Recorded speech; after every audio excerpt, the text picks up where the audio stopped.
सबसे पहली बात ब्रह्मचारी को ये है कि किसी भी तरह से शास्त्र आज्ञा का उल्लंघन ना होने पाए किसी भी क्षेत्र पे। जैसे स्वाभाविक आकर्षण होता है पुरुष शरीर का स्त्री शरीर में, स्त्री शरीर का पुरुष शरीर में, और इस आकर्षण में यदि हम नजदीकीपन बनाए तो हम ब्रह्मचारी नहीं रह सकते हैं। जैसे किसी किसी के अन्य भी आकर्षण है, तो हमको अपनी मनोवृत्ति को देखना चाहिए कि काम संबंधी आकर्षण किधर है और उस दिशा से बचना चाहिए। क्योंकि ब्रह्मचर्य एक ऐसी अमोघ वस्तु है कि जो चिंतन मात्र से भी नष्ट हो सकती है। क्रिया प्रक्रिया संग ये तो आगे की बात हो गई। जैसे हम गाढ़ काम चिंतन में हो गए, हमारे अंदर एक मनोवाह नाड़ी है, वो नाड़ी मथानी समझिए। जैसे दूध को जमा कर दही किया गया और दही का जब मंथन किया गया तो उससे मक्खन घी निकलता है। ऐसे पूरे शरीर में, इस पांच भौतिक देह में कहीं भी देख लो, जैसे पित्त की थैली है और ऐसे कहीं वीर की थैली नहीं है। ब्रह्मचर्य जो वीर है उसकी कहीं थैली नहीं है। वो पूरे रक्त को वो मनोवाह नाड़ी मथानी की तरह चिंतन से, जब आपका कामोत्तेजित चिंतन हुआ तो मंथन कर देगी।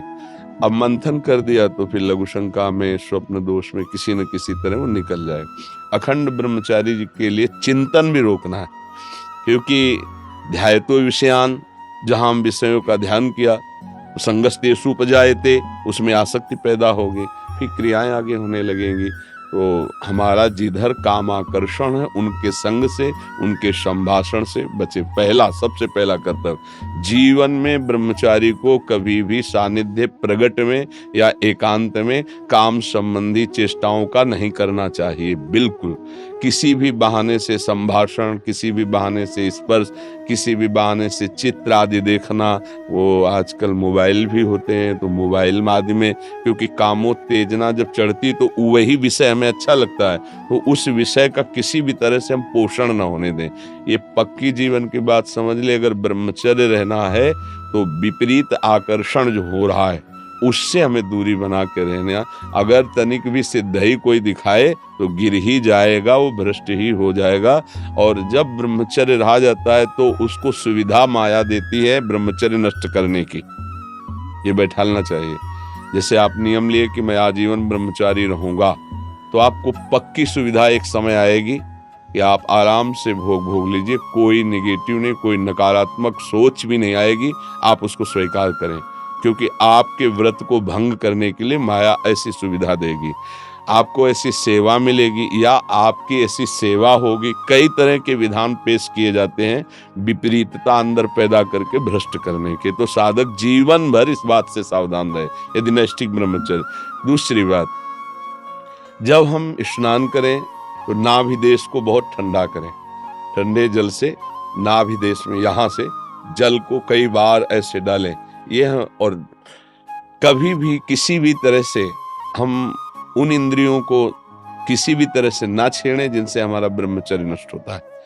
वो पवित्रता के लिए स्नान शौच आदि के अलावा हम उन इंद्रियों का स्पर्श भी ना करें, उन इंद्रियों को किसी तरह उत्तेजित ना करें, ये पक्का ध्यान रखें। तीसरी बात, भोजन इतना पाएं जो सुपाच्य हो और शौच पूरी साफ हो जाए। अगर कब्ज रहेगा तो फिर हमारा ब्रह्मचर्य नष्ट होने की संभावना रहती है। जिसके बहुत कब्जियत बनी रहती है, तो ब्रह्मचर्य क्या है, घी समझो, वो उसको उचित आहार विहार से संयम में किया जाता है। और ब्रह्मचर्य को पुष्ट रखने के लिए कम से कम 48 मिनट बिना हिले डुले पद्मासन और सिद्धासन का अभ्यास करना चाहिए। मेरुदंड सीधी करके पद्मासन लगाना जानते हो, सिद्धासन लगाना जानते हो? सिद्धासन अभी तो ऐसे नहीं बताया जा सकता ना, क्योंकि वो क्रिया है, उसमें गुदा द्वार और मूत्रेंद्रीय द्वार के बीच की जगह में बाएं पैर की एड़ी होनी चाहिए और मूत्रेंद्रीय के ऊपर दाहिने पैर की एड़ी ऐसे आती है, तब वो ऐसे सिद्धासन ऐसे होता है। ऐसे 48 मिनट बिना हिले डुले सिद्धासन और पद्मासन का अभ्यास करे, आहार शुद्ध रखे, तो ब्रह्मचर्य ऊर्ध्वरेता होता है। जो ब्रह्मचारी है उसका ऊर्ध्वगामी वीर हो जाता है, फिर वो अधोगामी नहीं होगा। यदि अधोगामी शुरू हो गया है तो ऊर्ध्वगामी करने में बहुत कष्टप्रद। अभी आपकी नवीन अवस्था है, बहुत बढ़िया अवसर है जीवन को ब्रह्ममय बनाने का। तो खान पान में खटाई, अधिक मिठाई, वो पदार्थ जो कब्ज बना दे, गरिष्ठ हैं, उनका त्याग। ब्रह्मचारी का मतलब एक बीमार अवस्था वाले का जैसा भोजन है, जितने से हमारे प्राणों का पोषण हो जाए, सात्विक भोजन। अब होटलों का भोजन खावे, खूब मिठाइयाँ खावे, सोचे ब्रह्मचारी रह जाए तो असंभव है। हाँ, मीठा आदि कभी थोड़ा लघु मात्रा में, खटाई तो बिल्कुल त्याज्य है, बासी अन्न त्याज्य है, अपवित्र स्थिति में बनाए गए अन्न का त्याग है। तब हमारा विचार शुद्ध होगा, तब सच्चा ब्रह्मचर्य है हर इंद्री का। वाणी का ब्रह्मचर्य व्यर्थ का बकवास नहीं, भगवत चिंतन, हितकर मधुकर वाणी। नेत्रेंद्री का ब्रह्मचर्य सब में भगवत भाव देखना, कहीं कोई काम आदि की चेष्टा को ना देखना। श्रवणेंद्री का भगवत चर्चा सुनना, शास्त्र चर्चा सुनना, व्यर्थ की बातें ना सुनना। ऐसे हर इंद्री का ब्रह्मचर्य हो जाएगा। तो ब्रह्मचर्य का मतलब ब्रह्म में ही स्थित महापुरुष। सच्चा ब्रह्मचर्य का स्वरूप है ब्रह्म में स्थित महापुरुष, तो वो आप पहुंचा देगा।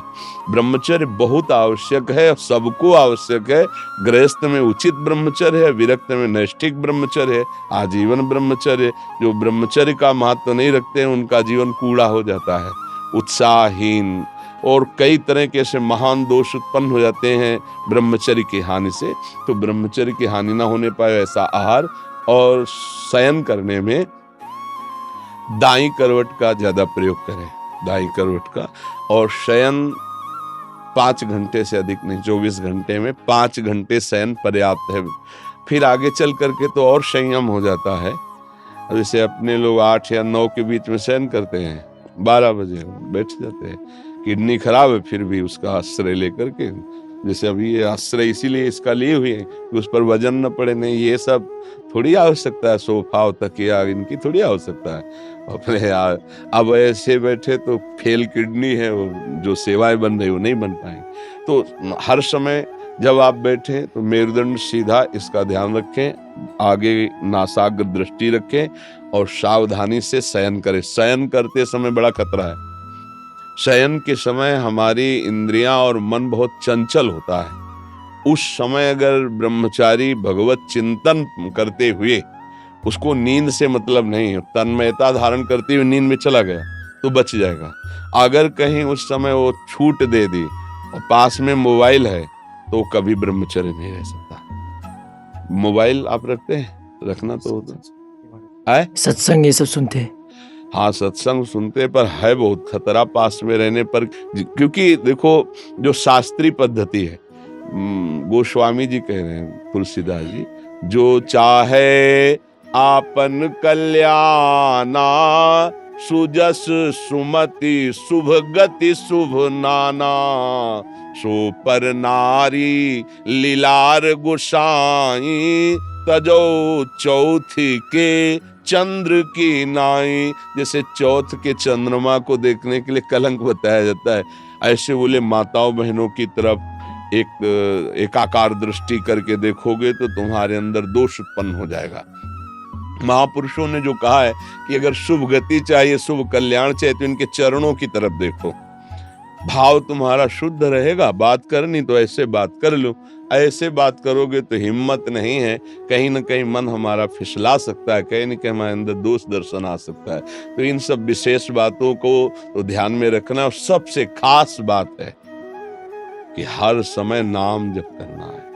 अगर नाम जप से चूक गए तो सब मिटिया मिट हो जाएगा, और नाम जप हो रहा है तो सब समझ जाएगा, पक्का समझना। क्योंकि भगवत चिंतन हो रहा है ना, नाम जप चल रहा है ना, वो सब संभाल लेगा, सब इंद्रियों को अंतर्मुख कर लेगा, सब समझ ले। भजन नहीं है तो फिर अध्यात्म को धारण करना कठिन है। वैसे अब क्या बताएं, ऐसा समय कि मोबाइल एक आवश्यक सामग्री सी बन गई है। आज तक नहीं मोबाइल है, चलाना भी नहीं आता, जीवन में नहीं। जीवन में क्या, अभी तो 30-35 से तो चला है, 25-30 वर्ष से चला होगा मोबाइल। पीछे तो हमने कभी मोबाइल नाम सुना ही नहीं था। तो आधुनिकता अभी 25-30 वर्ष से इतनी बढ़ती बढ़ती चली गई कि जन जन के हाथ में हो गया ये। तो ना कभी रखा है, और भगवान कृपा करे ना आगे कभी रखना पड़े। कोई पर्सनल इसका प्रयोग नहीं है, जो प्रयोग समाज का है वो 2-4 लोग अपने रखते हैं, अपने करते हैं। हमें लगता है ब्रह्मचारी अगर सत्संग सुनने के लिए वो चिप वाला प्रयोग करे और सत्संग केवल, वैसे यंत्र आते हैं ना कि जैसे चिप लगा दो सत्संग सुनते रहो, मेमोरी कार्ड। हाँ ऐसा कुछ, मतलब इसको सर्च करके हम सत्संग सुने तो कभी ऐसी बुद्धि हो जाएगी कि सर्च करके हम गलत भी देख सकते हैं। और एक बार अगर उतर गए, फिसल गए, फिर वो मतलब चढ़ पाना बहुत कठिन होता है। जैसे बालू का बांध होता है, एक बार टूट जाए फिर उसे बांधना बहुत कठिन हो जाता है। तो हमारी प्रार्थना है कि अगर आप मोबाइल रहित जीवन व्यतीत कर सके तो अच्छी बात है। वास्तविक जब हम प्राणों को समर्पित करके निकले तो मोबाइल क्या चीज है। अगर सत्संग आपको सुनना है तो आप किसी भी भाई से मिलते तो है ही, समाज है तो वो यूट्यूब से आपके सत्संग को भर देगा, आप उसको सुन लिया, फिर आप नवीन भरवा लीजिए। यंत्र रखिए, पर मन को संभालने के लिए अगर ये कहीं भूल से ऐसा कुछ हो गया तो फिर बहुत ही, तो हमें लगता है साधक को तो सावधान रहना चाहिए। दिन भर तो शांति हो, जब शाम के शयन करने जाए और मोबाइल पास है तो मुझे लगता है खतरा पास रखा हुआ है साधक के पास। इसीलिए किसी साधक के पास नहीं मिलेगा, जिनको सेवाएं हैं उनके पास है, और उनको भी चाहे बूढ़ा हो चाहे बड़ा हो, कभी भी किसी भी क्षण चेक किया जा सकता है। हमारे यहाँ का सिद्धांत है, तो सबकी जांच है। इसके ऐसा नहीं कि तुम मनमानी जो कुछ चाहो सो कर सको, और भगवान की कृपा से उन्हीं को दिया गया है जिनकी कसौटी में कस करके जो पास हैं। तो मुझे लगता है बच्चा, अभी तुम नवीन बच्चे हो, मोबाइल का संग त्यागो, फिर आगे बढ़ो तो बहुत अच्छे महात्मा बन जाओगे, क्योंकि अभी नवीन अवस्था है ना। आज जगत का कल्याण करने वाले बन जाओगे। सतरति सतरति सा लोकांतारे, बहुत आनंद आएगा, बहुत आनंद। थोड़ा 10-20 वर्ष ब्रह्मचर्य रहो, फिर आप देखो कैसा आनंद आता है। कोई भी सर्दी गर्मी बरसात मान अपमान दुख सुख छू नहीं पाता। हर कष्ट को सहने की सामर्थ्य ब्रह्मचारी के अंदर होती है। तो इसलिए नाम जप करो, और जो जो कहा है इसको फिर भरवा लेना किसी चिप आदि में, दोबारा सुन लेना, क्योंकि ये यूट्यूब में डाल देंगे, तो इसको बार बार सुनना। हाँ, ब्रह्मचर्य के लिए ये बहुत आवश्यक है कि हम कोई किसी भी तरह इंद्री का दुलार न करें, किसी भी तरह हम ऐसा आहार न करें, किसी भी तरह हम ऐसा व्यवहार न करें, तो हमारा ब्रह्मचर्य पुष्ट हो जाएगा।